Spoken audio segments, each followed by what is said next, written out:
Welcome to enVisioning Success, the weekly podcast where Laura DiBenedetto and Julia Becker Collins share tips, suggestions, and stories to help you succeed in business. In today's episode, we break down how automation and proficient software can streamline business tasks while emphasizing the importance of balancing in the human touch. And now, here's Laura and Julia.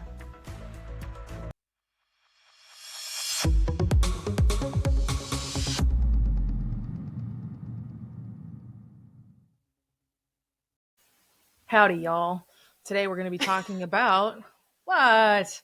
We're going to be talking about automation. Last episode we were talking about delegation. This will be digital delegation. So welcome to enVisioning Success. I'm Laura DiBenedetto, joined by the lovely and always talented Julia Becker Collins. We're here to help your marketing life get better. We want you to make more money and have a big fat smile on your face while you do it instead of being stressed out. So that's the purpose of this show. Hope you love it. So the last episode was filled with a bunch of stupid tomfoolery, and this episode will hopefully be no different because, frankly, that's what makes it fun for us to record and hopefully fun for you to listen to. So automation is the name of the game today. Everybody wants to delegate and have robots do your bidding. I'm here for it. So there's a lot of things that we can do. I don't think I'm ready to hire one of the Tesla robots because frankly, that's a little too much like the movies I watched in the 90s. And it's a hard no thanks for me, but we do have other things that we can, take a look at. That's some real Terminator vibes right there. Dude, I know. What was the name of that movie? What was it, like iRobot, where like all the white robots like took over and stuff? And then there was the one with Haley Joel Osment and like Robin Williams or whatever. Yes. That one like made me cry. It was so sad. Yeah. Yep. What was the name of that movie? Was it AI? I don't remember. It was like a good movie too. Yeah. Well, anywho, the robot revolution is coming. Any speculations around the singularity? Around the singularity? What do you mean? Well, the singularity is when AI gets to, aware of its own consciousness and starts to like take over and decide that human beings are irrelevant and decides to smoke us all. Yeah. I'm going to go back to my previous statement of Terminator vibes. Like, I'm really hoping that's past my lifetime and I don't have to deal with that problem. Yeah, I know, right? It's scary. I don't like it. No, I definitely don't like it. Creepy vibes. All right, well, let's have some non-creepy technology conversation here and talk about some awesome things that we can do. So the last time we got together, we were talking about delegation and how you need to delegate to humans. Today, we want to talk about delegating to technology. Technology is awesome, man. There's so many great things out there. Like data analysis, for example. There's tools that do that. You don't have to slog through all the data yourself.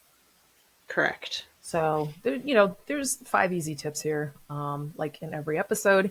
And I'd say the first one, really easy, identify what you can actually automate. And well, here's another robot buddy, Chat GPT. I don't know why I can spit it out. Blah, blah, blah, blah, blah. I feel like I get the abba-dabbas in every episode. What's going on? It's because it's Thursday afternoon. Thirsty Thursday, and I'm drinking water. Womp, womp. Boo. That's definitely not drunk marketing. No, it's not. Maybe it needs to be. But anyway, one of the things that you can do quite successfully is ask ChatGPT about what you could potentially automate. And hey, is there a tool for that? So you can state, hey, robot, do my bidding. Don't do that because it'll remember you and then smite you in the future. But it remembers. You could ask, these are my job functions. Now, this is what I need to know. Are there tools that exist for this? And if so, what are they? And can you provide a comparison? Right.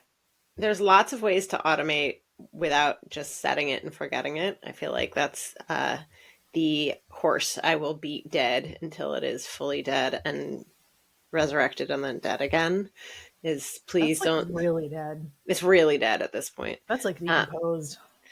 But please don't set it and forget it even with automation, because what if there's a glitch in the matrix, or what if there's a problem with the platform, or you missed an update or whatever. Just please be sure to consistently check in on it.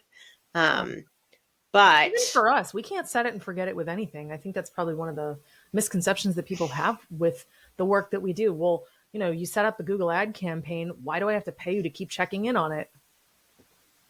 We get that question a lot. I'm going to sneeze. Hold on. You are? Yes, I'm about to sneeze. I have to sneeze so bad. Do you need to look at a light? No, it's fine. Everything's fine. Keep going. Okay, sneezy. Achoo. All right. Achoo. So, yeah, can you talk to me about why we need to check in on things and use Google AdWords as a great example of what can happen if you don't? Yeah, so Google AdWords is a really powerful tool. I was actually just at Bentley University last week talking to a graduate level class about paid digital advertising, and we talked a lot about Google Ads. Super powerful tool, definitely can be pricey depending on what you're purchasing for keywords, etc., which is a conversation for a different day, going off a cliff about that. But oftentimes we have found that people will set it and forget it with their Google ad campaigns. And then not only are they ineffective because maybe it worked for 1 month, but then suddenly you need to change it for the next month, or you didn't test it properly, or people actually aren't searching for those terms, et cetera, et cetera. But that also means that you're losing a lot of money, because Google AdWords, every time somebody clicks on an ad that you have out there, you are spending money on that. So even if it doesn't convert to a sale or a new client or whatever the goal is of your campaign, you're still spending money. So now you have wasted 2 of your most valuable resources, time and money. By checking in on the Google ad campaign very regularly and making sure not only it's running correctly, because sometimes technology just doesn't work, as in our last episode when this platform froze. Good times. Good times. Right. Technology is great until it's not.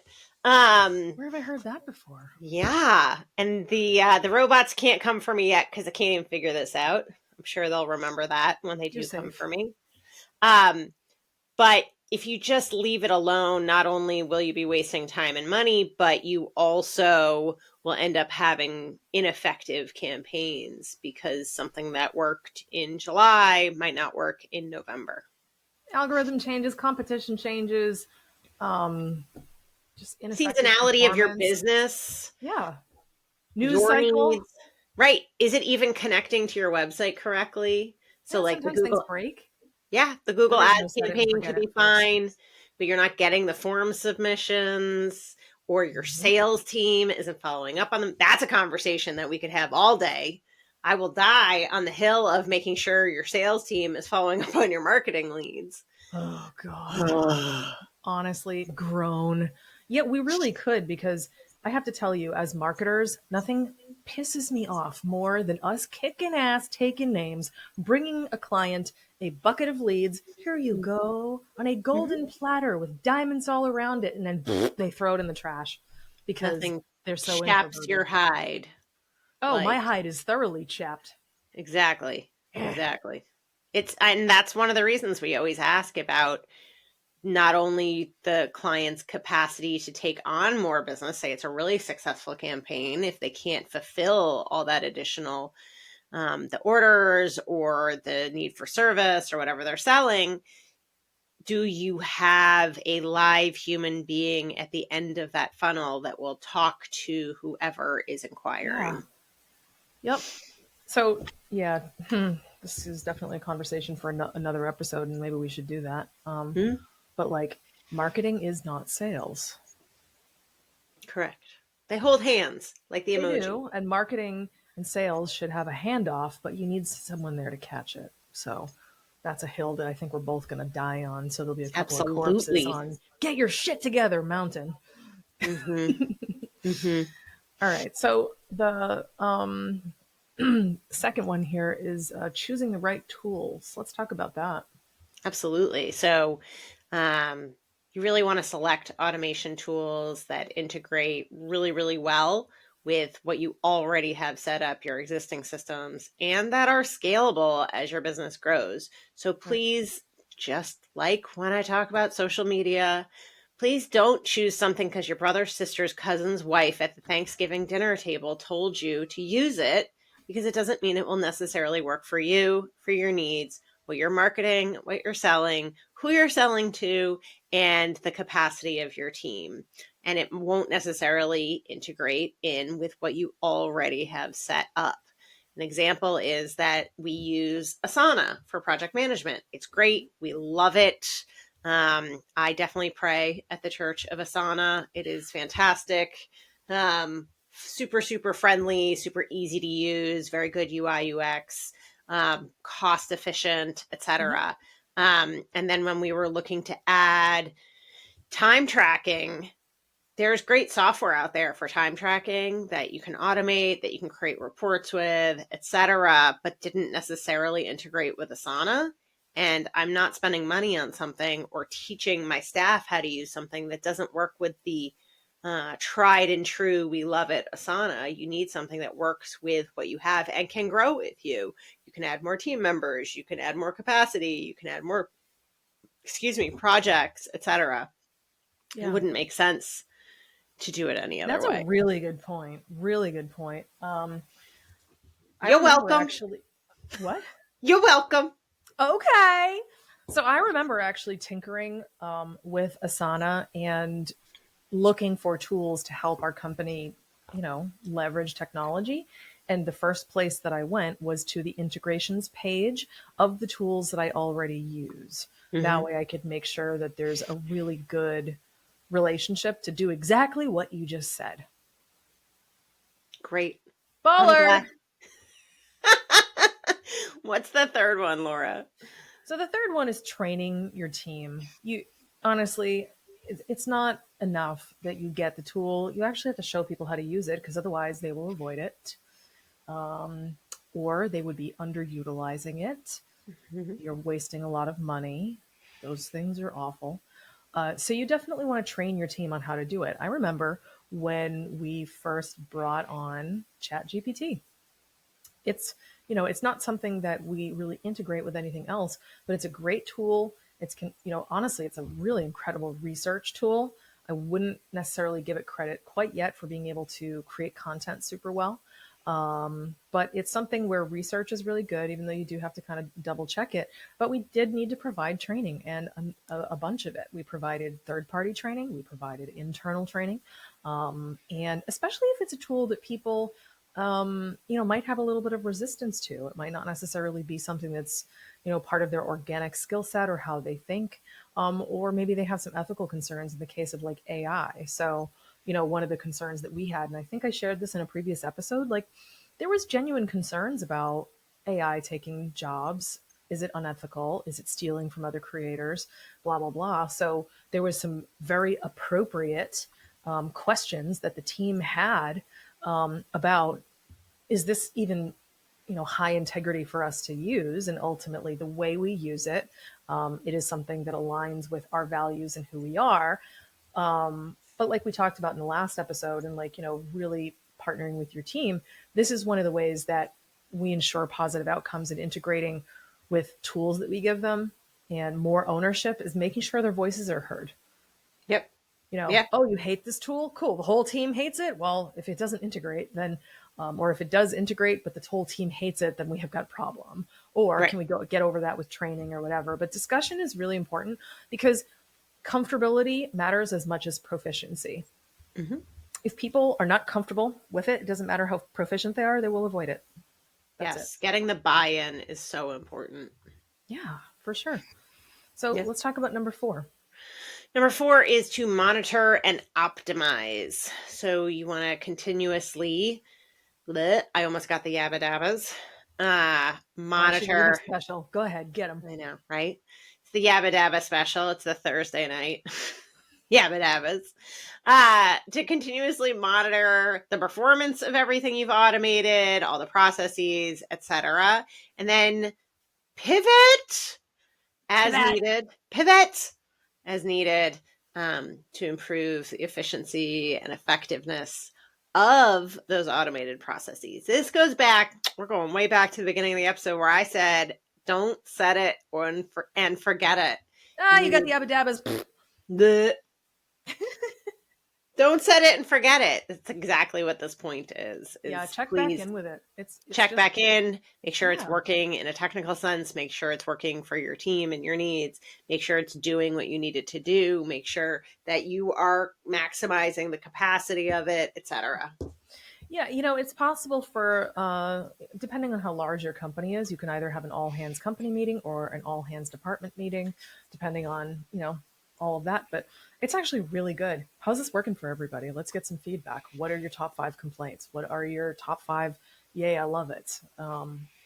That's really thing. And also, monitoring usage. There are some things where you can pull usage reports. For example, we absolutely love 1Password. I stumbled on that some years ago. It's awesome. And I can pull usage reports. So I can actually see who's actively using it versus someone who might be copying sensitive passwords and putting them on their desktop for easy access, which is specifically verboten. You're not allowed to do that. Verboten? Verboten. Yes. Verboten. Yes.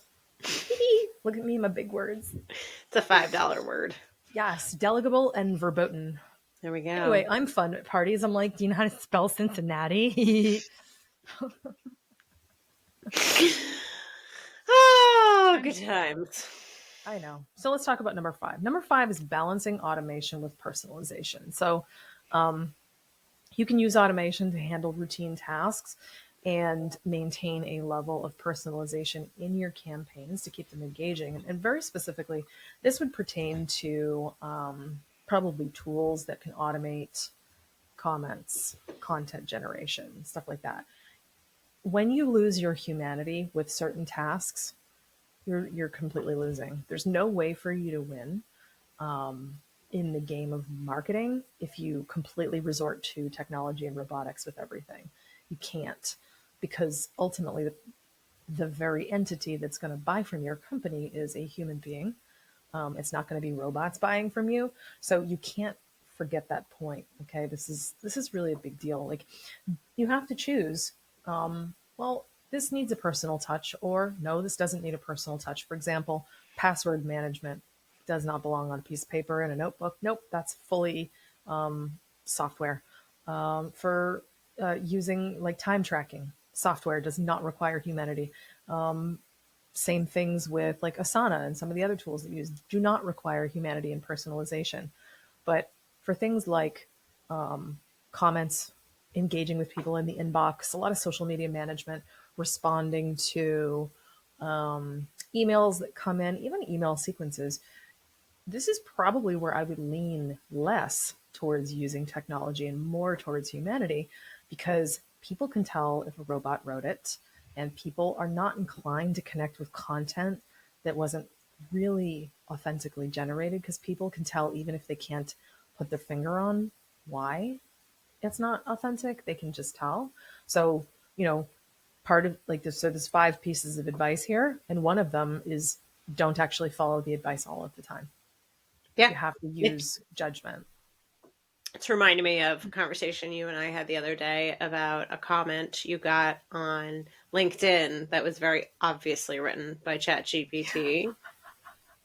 It was, and to me, I'm like, the amount of time you spent with ChatGPT trying to come up with this comment, you could have just written 3 sentences. It's so wacky to me. But also, like, the second you use the rocket ship emoji, immediately that is from ChatGPT. I know.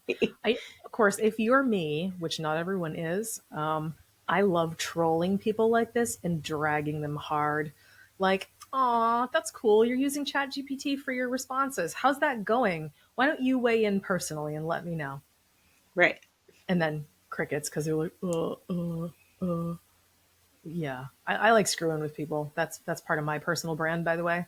I love screwing with people. Like, either show up or don't. I'm not here to play with you. That's very true. You do like screwing with people. Listen, it's quality. I love, and if you are not following me on LinkedIn, you are missing out, because first of all, I'm dropping knowledge for free all the time. But second of all, this is fun. When people sexually harass me or get mouthy, I screenshot it and then I ratio these people hard. And then people in the comments like fry their asses, and it's such a joy. And then my favorite, though, is when people are like, Laura, you're above this. No, evidently I'm not. Yeah, but you have better things to do with your time. Yeah, but humor counts as something that's a noble pursuit, okay? Breaking news. We are petty. Oh, I'm totally petty. Someone was messing with me, and I was just like, he doesn't know who's fucking with. Oh, he's about to find out. Oh, I don't care. It's way too fun. Also, like, I've been at this too long, and I'm too old. I don't care anymore. And I love being over 40. I do. I just don't care. I'm ready. Like, Julia, I don't know if you've heard of the Red Hat Society. Have you? No. There was a poem that was all about, like, you know, older women, when they get older, they wear the red hat with the purple dress and it doesn't match and they just don't care. And I'm like, ooh, I've arrived there in my 40s. I don't care. Mm-hmm. I've only got room in my life for excellence. And if you're not going to toe the line, get the hell out. So that's how I roll. I just have no fucks to give. I know. No, that's not entirely true. When fucks need to be given, you do have a very judiciously guarded pile of fucks that you dole out appropriately. Yes, a very tiny amount of fucks in my fiefdom. You ration your fucks carefully. I do. And I appreciate that about you, because versus other people I've had in management over the years who gave too many fucks and caused a lot of problems, you've got a very balanced ratio of fucks to no fucks. Well, thank you so much. You're welcome. That's the greatest compliment. I know. It's a weird one, but I'm here for it. Well, I feel like we can't get better than that. We should put a bow on this. I know, right? All right. So I'm going to put a bow on it. Catch us in the next episode. Catch me outside. Oh, how about that? I'll see myself out. Yep. The next episode, we're going to be talking about cutting out ineffective marketing efforts. This one's going to be a doozy because most people waste money on marketing. The reason why the phrase spaghetti marketing exists is because people try to throw things against the wall and hope it sticks, and that doesn't work. So we're going to talk about that in the next episode. Again, please go to vision-advertising.com. Tell us what you want to hear about. Shoot us a note. Say hello. Let us know if you need some help with your marketing. We're here for you. 25 years. We're kind of good at it. Just saying. So anyway, you guys have a great day, and we'll see you in the next episode. Bye.